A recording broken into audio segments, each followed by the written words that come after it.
big name bands come down to entertain the troops. And I know Vaughn Monroe is one I saw among others. And so that's, but there wasn't really too much entertainment going on because you were busy getting ready for war. Mm-hmm. And we trained on all kinds of instruments of war, rifle grenades, of course hand grenades, M1 and M2 rifles, Browning automatic rifles, heavy mortars, bayonet practice, a lot of different things we did. And as I say, it kept us going constantly so that you really didn't, by the time you got some time off, all you want to do is take a nap. You lived in Austria during the war? Oh yeah, I was sent to, I was sent first of all to Austria to be transferred to an infantry outfit in Germany. But I was at Linz, Austria at the time, and unfortunately I was given an interview by Lieutenant Christensen from Salzburg. He was in the 533rd Military Intelligence Service Battalion, and he was looking for someone to work in his office. He was the adjutant, and so I had a good interview with him, although one of the fellows said, well, you bankers make great infantrymen out in the field, and that's what I was afraid of doing, because I know that they spent about 8 months out of the year out in the field in tents and training and things like that. Mm-hmm. So as it ended up, Lieutenant Christensen was impressed with my background in banking and ability to type and think fairly logically. So lo and behold, he took me back with him to be in the 533rd Military Intelligence outfit. It was a very interesting service group to be in, because what their mission was at the time of the Cold War in Europe. The hot war was going on in Korea, but the Cold War was going on in Europe. And we had many of our operatives in our branch of the service were multilingual. They spoke 4 or 5 languages. And what one of our operations was to interrogate refugees coming from the Russian zone and find out what they could learn, about what was going on in the Russian zone, because it was very well closed off. Another part of our operation was for some of our men to fly over the Russian zone in airplanes and take pictures of the Russian troop movements. And when they came back, they would come back and blow up the pictures, enlarge the pictures, and they were called photo interpreters. So they kept track to the Russians that way. Excuse me. One of the, the setup in Austria at the time, it was just a few years after World War II. I think the war ended in 45, and this was in 51. So the occupation forces in Austria were comprised of 4 different countries, England, the United States, the Russians, and the French. And there were 4 different zones that the troops were stationed in. And of course, I was in the American zone in Salzburg. Vienna was the capital of Austria, and this was, the capital was divided in 4 quarters of the year to be occupied by either the Russians, the Germans, the Americans, or the British. Excuse me. Time for a drink.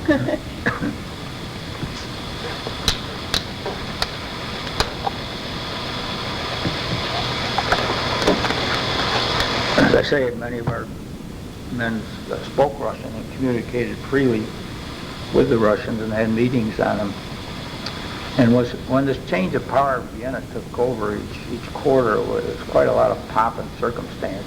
Each of the military units, as they were taken over, would like to impress the other ones, where the French were impressing the English, or the English impressing the Americans, or the Americans impressing the Russians, and so on. So there was a lot of fanfare and changing over the powers of the capital at the time. So it was quite interesting.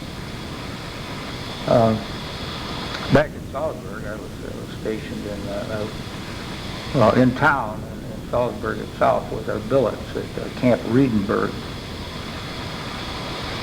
And this was an old Austrian camp. It was actually a cavalry group that used to be there. That was it goes back to World War I. And of course, Salzburg is a great historical city. And to get on, that's where I billeted, and where I worked was out at Camp Trescott, which was a fairly new camp that was built by the Americans to occupy, for training and for workplaces, to occupy Salzburg area. It was only about, I'd say 8 miles out of town from Salzburg. We went out there by bus and went to work each morning, and put on a normal day. So that was a fortunate part, that I was able to spend my military career working in an office, as I did before when I was working in a bank. But there were many other things going on in the area that we had to be aware of.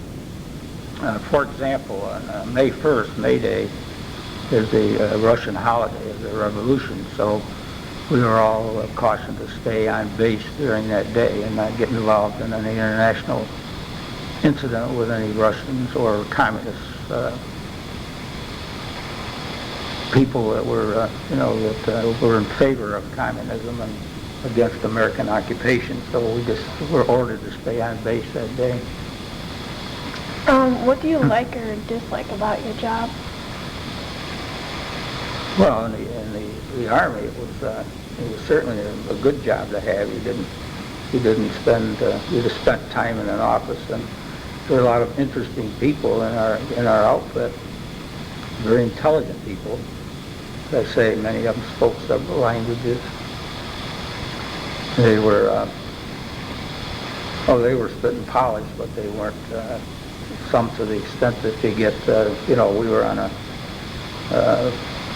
speaking level with the officers in our outfit, and we all worked together.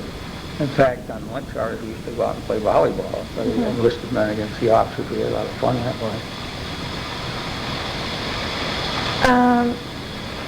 Were there any special rules that you had to follow? Any special things that you had to do? Well, of course, we had to meet rebel each morning and pass inspection. But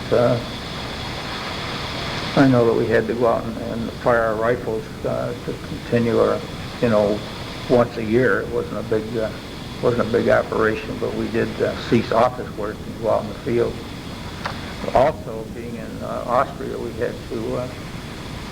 had time that we had to learn to ski, because in case of an outbreak of war, when it was being in the Austrian Alps, it was necessary that we had that ability. So that's one of the things we were forced to do. And certainly we're in an area where there's a lot of great ski resorts, Garmisch, Kitzbühel, and Berchtesgaden, and Bad Gastein, so it was a good place to learn. What were your most memorable experiences? Hundreds of them, I think.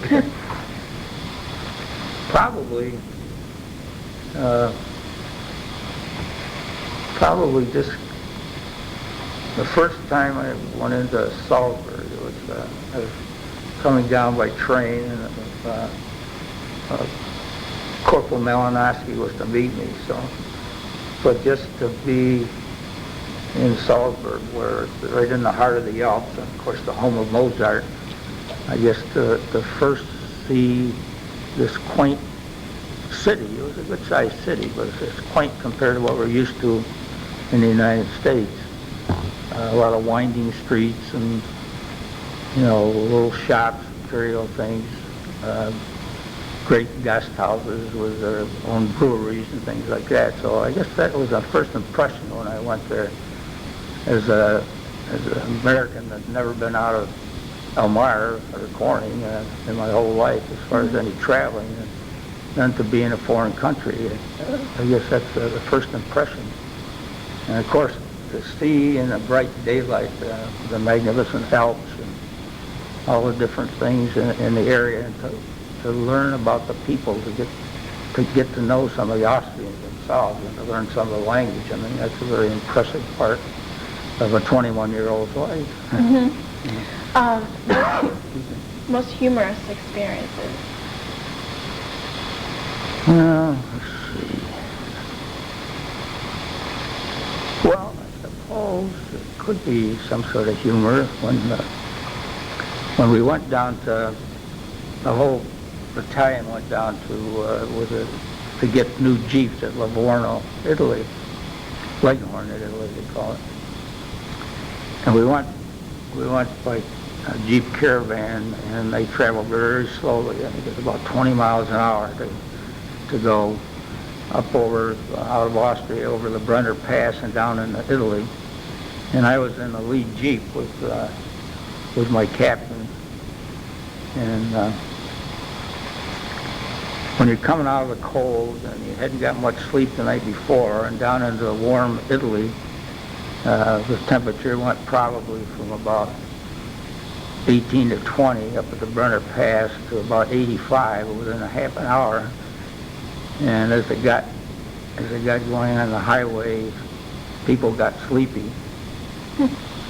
And when I was driving, I was usually okay, but my captain next door to me had been out the night before, and I guess he had a little party. And so each turn I rounded, it seemed some of these times on the highway, I had to catch him because he was leaning out the door and almost falling out. So that was sort of humorous, because the guys behind me kept beeping their horn, and I kept saving his life, so to speak. And that was sort of funny. I'd have to think there's probably many other cases that we had some good humor. We had a lot of fun in the billets and a lot of kidding around. But what sort of changes did you make in your life once the war started? Oh, when I got in the service, it was a complete change, because you're used to a little of your own freedom, your own agenda. Mm-hmm. I mean, I worked at the bank, but I had my free time. But this was a whole change of environment. At first, at the training camp down at Dix, you just did what they told you to do, and you did it as quickly as you could and as best as you could. And there wasn't any, talking back. You just you felt like you lost your freedom, because everything was regulated for you. The biggest thing is you had to learn to live with others, from all different walks of life, and to get thrown in a situation where, like basic training or even overseas when you're in an outfit, with a regular assignment, where you had to learn to live with others. And that's probably the most important thing I learned how to do, is to get along with people of all walks of life, and to work with them and survive with them. So that's an important lesson to learn, and it helped me in civilian life later. Mm-hmm. How did you feel about America being at war? Well, being a young fellow of 21 years old, I ended up at Fort Dix in a heavy mortar outfit, and that's where 90% of my group went. And I was ready to go and fight the United States, and I still would if I were of age to do it. However, in retrospect, as an older person, I often wonder what we were doing there, the same as Vietnam. In later years, it's very difficult. Put in my own mind now as an elder person, why we're involved, other than trying to stop the spread of communism. But when the Chinese entered the war in Korea, we were so heavily outnumbered, and a terrible loss of life, a lot of young lives, and we still have that 38th parallel, and it's still a problem in North and South Korea. And now the North Koreans have atomic weapons and so on. Like, you just wonder if all of we didn't do that much in Korea, other than to save South Korea from getting overrun by communism, but we lost a lot of American lives.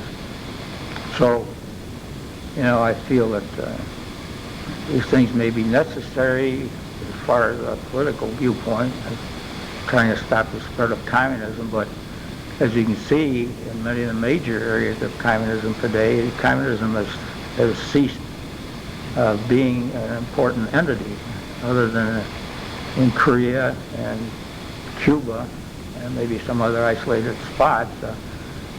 Communism does not exist as far as having a major impact. All these Soviet bloc countries are under their own flag now, and they're able to own property and do a lot of things that they couldn't do under the communist reign. So now, of course, we have the threat in Iraq and so on. So I guess the older I get, the more pacifistic I get. So I as a 21-year-old, I was 20 at the time, and I had my 21st birthday down at Fort Dix. I was ready to do what my government wanted me to do, and gladly. As it turned out, probably other than my marriage and my children and grandchildren, it's probably one of the most impressive parts of my life, important parts of my life, the service that I had. It was very enlightening and enriching. Is there anything else you want to add? Anything else you want to share that I didn't ask you? Well, you see, of course, I have a lot of interesting things here as far as photos, and probably they would bring back some stories, but as I say, my service was a very important part of my life. It was enlightened me to many things in Europe. I did a lot of traveling. As you may or may not know, the servicemen get a month's vacation a year, and so I used all that leave to travel in many countries in Europe, and it helped me expand my horizons and travel to Switzerland and France and Germany and Austria and Italy. Wow. And did all this traveling, and so when I did get back and subsequently married my wife Barbara, I vowed that when we could afford it, we'd travel all these places that I went when I was in the service. And back in the mid-'80s, we did start that, and we've been back to Europe 4 times. The last time that we traveled there, we went around the Soviet bloc because it was more open. So we went to Hungary and Ukraine and Russia and the Czech Republic and so on. So that was very interesting. But every one of the 4 times that we were there, we spent the final week of our vacation in Salzburg. So it's always like going home. Mm-hmm. So although I was single at the time, when I was in the service, I traveled a lot. I met a lot of people and learned some of the language. But my wife has been able to enjoy all those things that I did, all the places I saw when I was in the service, and even more. So I guess one of the things I got when I was in the service was the tourism bug. So it really helped me to expand beyond, just an ordinary banker in a little old town in Elmira. So we had a lot of fun, and that was one of the most important things that I learned in the service. That it's a big world out there, and there's a lot to see. And we also, don't get me wrong, we've traveled most of the states in the United States and enjoyed that too. I saw in the picture you were talking about someone was getting married. What were weddings like? Well, just you got married in a Catholic church. Most of Austria was Catholic. There was some Protestant denominations there, but most were Catholic. And the girl he was marrying was Catholic. So it Catholic service, and I stood up with him as his best man. So very similar to what we have here. The churches, though, in Europe, many of them don't have central heating like we do. Oh. So if you go there in the winter, you wear your coat, and Yes. you freeze, you sit and freeze, but they are beautiful cathedrals. They're huge, huge things. You have to see them to believe them. What other things did you do in Austria for fun besides skiing? Oh, well, I traveled a lot and went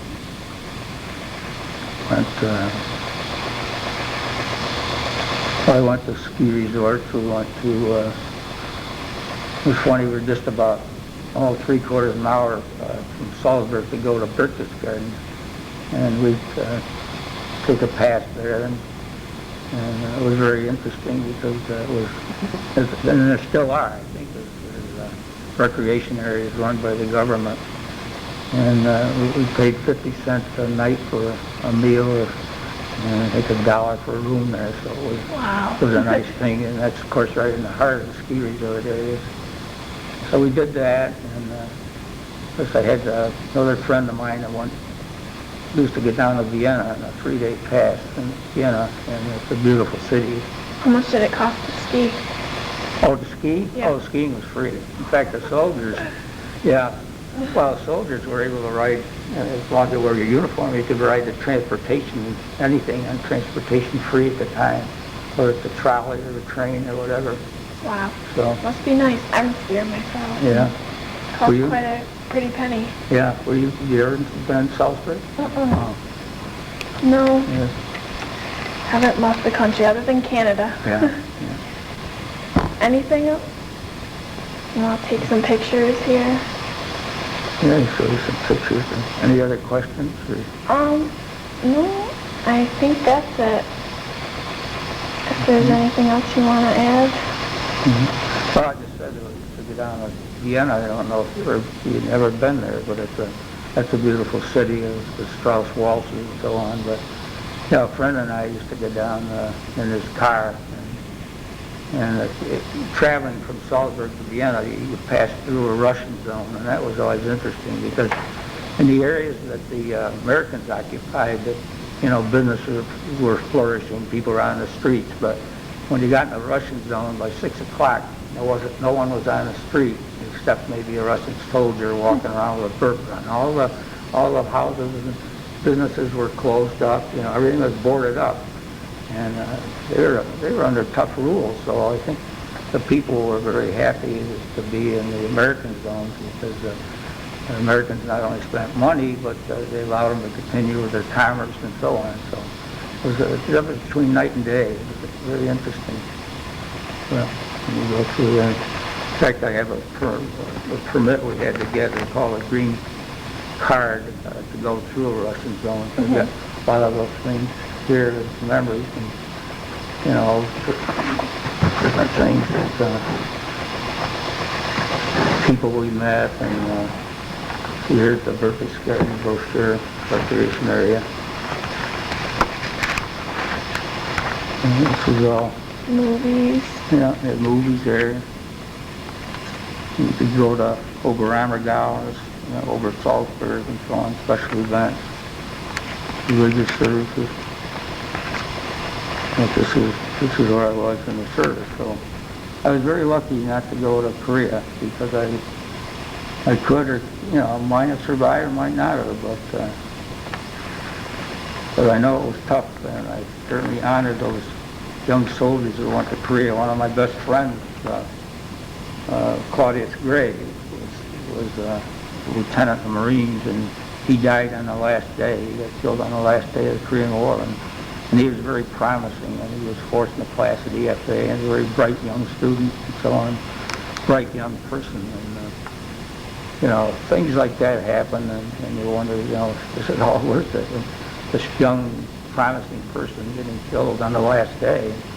And here I am, I was this lucky, one of the 10% in my outfit that went to Europe. So I feel very blessed and fortunate that I had that experience. Okay. So I can show you some things.